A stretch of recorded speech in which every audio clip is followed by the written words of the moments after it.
There is a deeper story behind all the recent market chaos and tariff wars. The Khazarian group deliberately created chaos and mayhem all over the world in order to force people to accept the holy dictatorship of their messiah. Now it turns out that, according to sources, the secret controllers of the Federal Reserve Board failed in their attempt to nominate Marco as their candidate for the post of world messiah. Marco returned to Italy empty-handed last week, having spent countless tons of gold stolen from Japanese, Russians, and Buddhists to bribe Asian elders, sources say. P3 officials say they will now arrest Marco and the entire gang that supports him, including the Israeli Prime Minister, for murdering Pope Francis and replacing him with an impostor.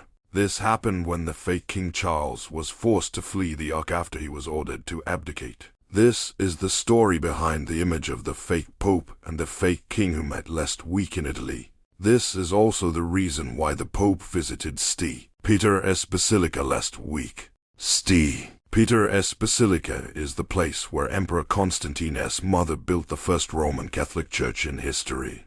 It contains an original sculpture of a skull and bones and is filled with military symbols. It was here that the Roman plan to subjugate all of humanity to a single dictator began. This is important in the current financial chaos, because traditionally the last signature for the creation of dollars in the Western financial system had to come from the Institute of Religious Affairs or the Vatican Bank. In the end, the money was supposed to be used to establish a unified world dictatorship. The British monarch and the President of the United States can also create money under this pact. That's why London, Washington, D.C., and the Vatican City are independent city-states, not bound by any obligations to the government. However, they are indebted to Asian elders like the Dragon family because eventually they will have to give up their dollars to gold or real values.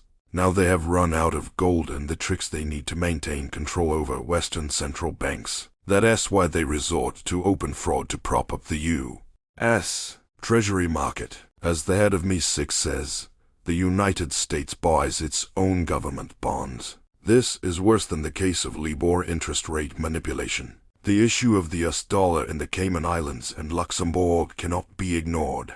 Manipulating demand and price in order to make a profit is highly illegal. In a sense, we are now experiencing a repeat of the Great Depression of the 1930s. The hidden story here is that in 1929, the United States went bankrupt. In response, in June 1930, the Smoot-Hawley Tariff Act increased U.S. tariffs on agricultural imports and over 20 imported goods. It was aimed at protecting American farmers who were most affected by the Great Depression. However, the law did not lead to farmers and producers selling more, but to the fact that they sold less and at a lower price. That was the end result. The Great Depression worsened. The World Trade War has begun. U.S. exports and imports plummeted. Banks collapsed, especially in agricultural regions. This led to a loss of confidence in Wall Street. Although the tariffs were the wrong move, US President Donald Trump has good intentions. If we run a giant trade deficit and sell our soul to the rest of the world, we will eventually become workers for the rest of the world. Yes, right. Smoot-Hawley's failure led to the election of Franklin D. Roosevelt in 1932. To pay off the Asian gold debt, Roosevelt banned any private ownership of gold and forced Americans to give up their gold in exchange for paper money. At the same time, he established a system in which every American is assigned a social security number and a bond is issued, secured by that person's lifelong slave labor. This system still exists today. So now history repeats itself. The United States and the entire West no longer have gold to pay the Asians. The attempt to force a new tariff deal failed. What is next? When the British ran out of gold and silver to pay for Chinese tea, they started the Opium Wars. There are Western war fanatics who want to do the same thing by turning China into molten glass with energy weapons. This is exactly what Trump was referring to when he claimed that the United States has such modern weapons that the world cannot even imagine. No one has any idea what it is. The problem with this solution is that the Chinese will retaliate by destroying the United States with hypersonic nuclear missiles from submarines. In other words, the war with China will destroy 90% of humanity, just as schizophrenics want. That's why smarter Western militaries are now trying to strike a deal with the rest of the world, including India, Russia, and Iran, to reduce their dependence on Asian gold. This was the main topic at the US-Iranian talks last weekend in Oman. The negotiations went very well. We learned from Iranian government circles that Elon Musk visited Iran on behalf of the US armed forces.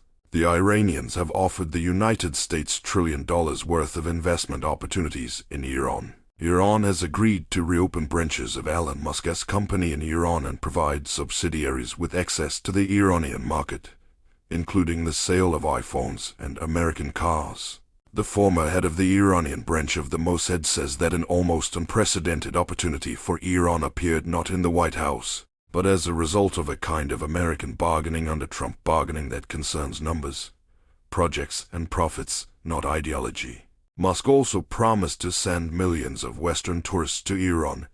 Iran will soon become the richest country in Asia, because every corner of this country is full of tourist attractions and rich in resources. While Musk was in Iran and negotiating directly with the Iranians, negotiations between Donald Trump's emissaries and the Iranian government were also held in Oman. Interestingly, the Iranians and Americans were housed in separate rooms, and Oman's foreign minister was running back and forth to deliver their messages.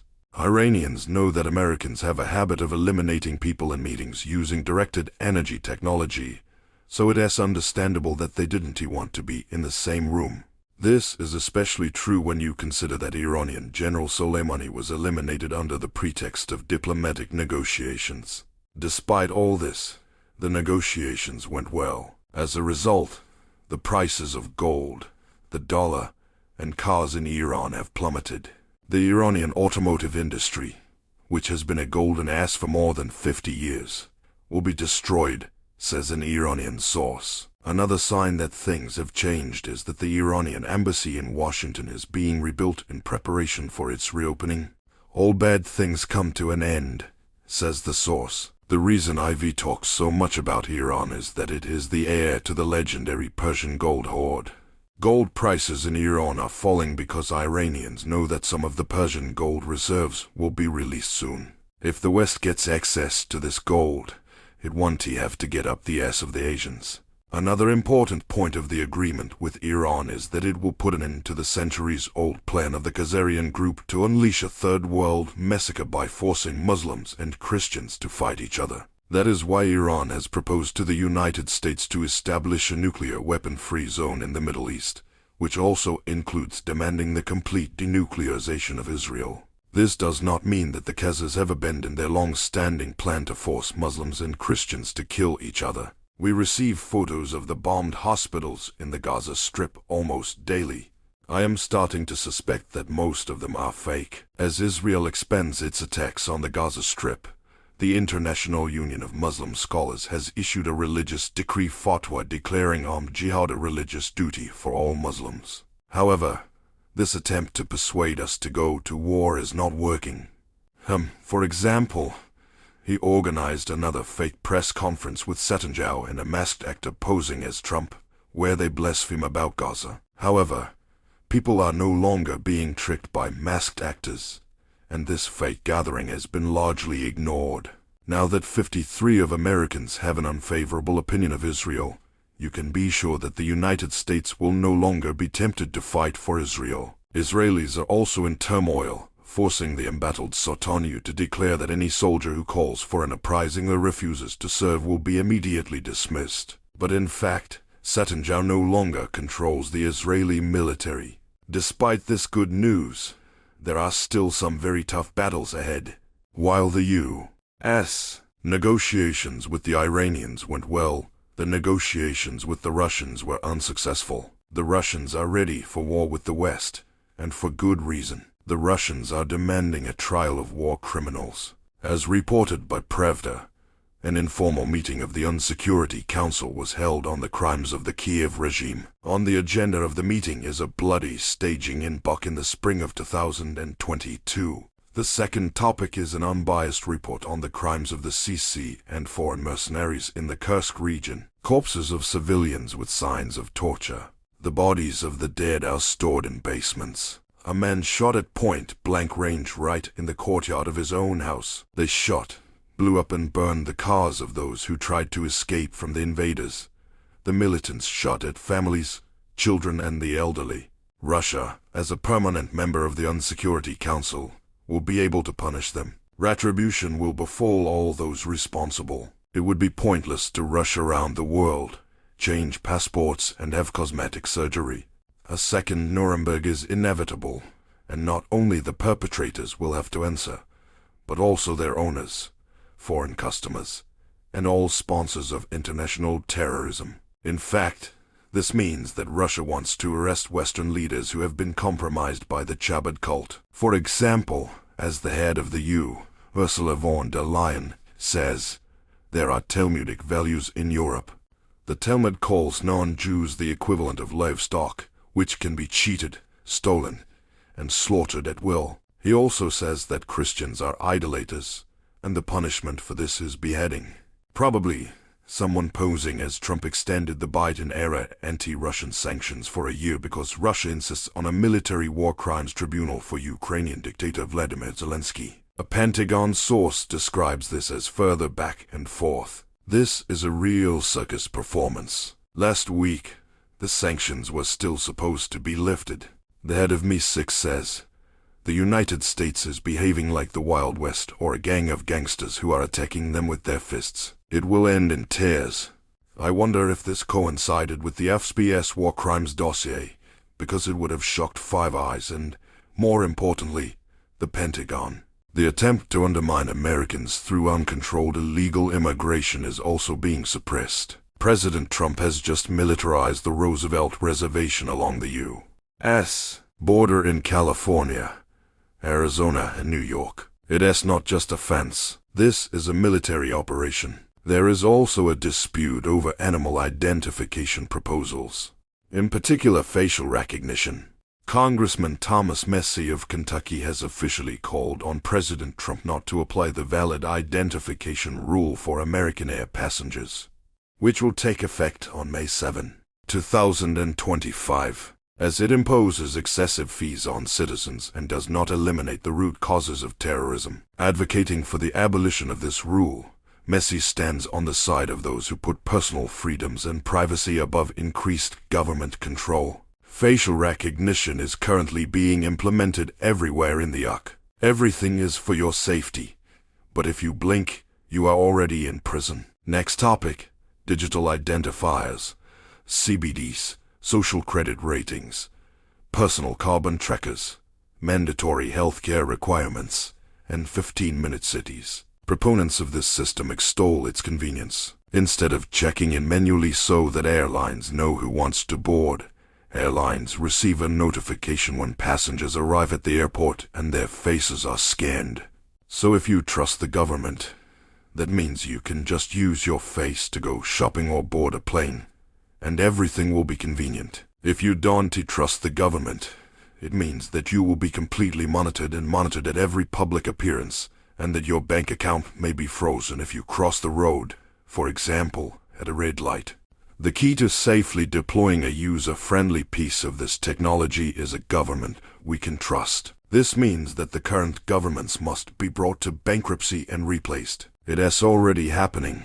According to the Congressional Budget Office, 503 agencies or programs continue to operate despite the expiration of permits. Another 155 will be decommissioned on September 30. Zombies, almost half of whom have been officially dead for more than a decade, remain in the intermediate budget world. An initial review of applications for unemployment benefits from 2020 showed the following: 5,000 people over the age of 115 applied for £59 million. 0 people aged 1 to 5 years applied for £254 million. 7,000 people with dates of birth more than 15 years in the future requested 69 million. In one case, a person with a birthday in 2154 requested 41.0. The fastest growing category of federal spending is interest on government debt, which has more than doubled over this period. Paying interest on the national debt, excluding repayment of the debt itself, is currently more expensive than any single government program other than Social Security. America pays its creditors more than it pays for national defense, Medicaid, or Medicare. It is unbearable. The Ministry of Finance reported a deficit of $307 trillion for October-March, the first 6 months of fiscal year 2025. While the government is wasting its money, 7 out of 73 of Americans are stressed about their finances today. Almost 3 out of 472 oppose Donald Trump's tariffs, while more than 55 disapprove of the president's influence on their financial situation. Almost all Americans cite inflation as the biggest financial stress, while high interest rates, tariffs, and layoffs threaten. Now that China has stopped financing, the current system is coming to an end. Since the bankruptcy of an American corporation does not mean the disappearance of the country or the people of the United States, it is necessary to conclude a new agreement with China. Silicon Valley CEO and Trump supporter Peter Thiel is one of many who say that we need a very radical reset of relations with China. At the moment, there are no negotiations. Rather, there are disputes. Xi Jinping declares, China will never allow a foreign power to tyrannize, oppress or enslave us, demonstrates China's current position. Meanwhile, the Chinese embassy in the United States is posting memes. Another says, faced with the tyranny and hegemony of the United States, there is no way out through compromises or concessions. Global unity can triumph over the tyranny of trade, says an editorial in the state-run China daily newspaper, which mentions Beijing's cooperation with Japan, South Korea and other Asian economies. Another article calls on the European Union to cooperate with Beijing in maintaining free trade and multilateralism. So far, it looks like the Chinese will win the customs war, according to Izvestia's calculations. Based on data from the International Monetary Fund (IMF), the economies that have decided to impose appropriate tariffs on the United States account for about 35% of global GDP.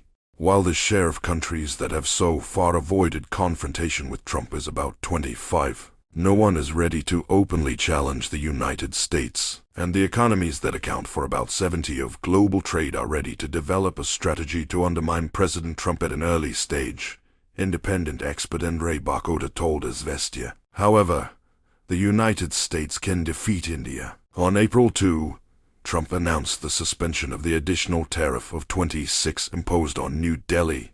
As reported by the Indian press, India's imports for fiscal year 25 totaled $839 billion, while exports of goods and services exceeded $750 billion. In the same year, India's GDP was estimated at $4 trillion, with imports accounting for 21% and exports for 19%, indicating the country's vulnerability to global value chains.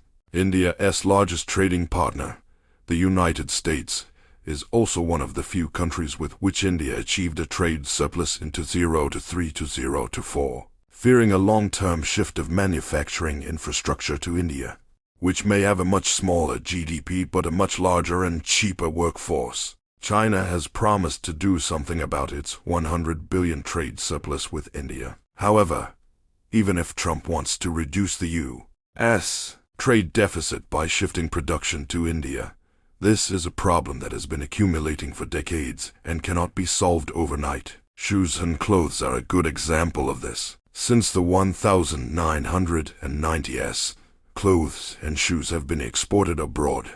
Companies have invested billions of dollars in roads, ports, factories, and railway lines that form a complex supply chain and provide low-wage infrastructure. Vietnam is a typical example of this. The average factory worker in Vietnam earns $400 a month, a rate that no American would accept at our cost of living. Even if Trump wanted to build high-tech factories that would not be labor-intensive, It cannot happen today or tomorrow. The cost of a typical microchip manufacturing plant exceeds 20 billion, and the construction period is 5 years. That's why Trump, not the Chinese, is playing like an accordion, freeing smartphones, computers, and other electronic devices from Chinese duties. Now the Trump regime has begun to show leniency towards China. Soft access was provided through intermediaries, says U.S. Commerce Secretary Lutnick about tariff negotiations with China. He is confident that Trump and Xi will find a solution. Let us see what happens to China. We would be grateful if we could come to an agreement, Trump said, stressing that under his administration, the United States is in the process of restoring relations with China. I am sure we'll get along very well. I have great respect for the president of China, Xi Jinping. He was a longtime friend of mine, and I think that in the end we will find a solution that will be very good for both countries, the US president stressed. Meanwhile, the US is also playing with hard bandages. After a 3-day visit last week by US Secretary of Defense Pete Hegseth, Donald Trump seemed to confirm on Thursday that US military personnel had been sent to the Central American country. We have deployed a lot of troops to Panama. Presumably, this means that American troops are ready to physically expel the Chinese from Panama. For its part, the British government takes over the management of British Steel, which is owned by China, after the law on the state of emergency was passed by Parliament within 1 day. The United Kingdom was forced to request emergency powers to prevent Guinea's owner from decommissioning its two blast furnaces, which ended the system in place at the time. The United Kingdom was forced to request emergency powers to prevent Guinea's owner from closing its two blast furnaces, which would have put an end to primary steel production in the United Kingdom. Despite the fact that backdoor negotiations have begun, despite all these conversations, the fact remains that the Chinese must remain resilient and bring the current Western financial system to bankruptcy. Why this is so is explained by economic hitman John Perkins, who explains how corporations and intelligence agencies manipulate countries to gain power. In fact, they operate under the system of Babylonian debt slavery. The Dragon Family's proposal, which is currently on the tables of Donald Trump and Xi Jinping, calls for an anniversary followed by a fundamental reboot of the current international system. We hope that you will take it in a positive way. At the end of this week, I will talk about readers' concerns about my controversial coverage of US President Donald Trump. I am emphasizing here that an elaborate disinformation campaign uses Trump as characters, making many of us think that he is real. In conclusion, a few more words from the real Trump on the official White House page. In this Holy Week, Melania and I join in prayer with Christians celebrating the crucifixion and resurrection of our Lord and Savior Jesus Christ, the living Son of God, who overcame death, freed us from sin, and opened the gates of paradise to all mankind. My government renews its promise to protect the Christian faith in our schools, in the military, in workplaces, in hospitals, and in government buildings. We will never give up defending the right to religious freedom, preserving the dignity of life, and protecting God in our public space.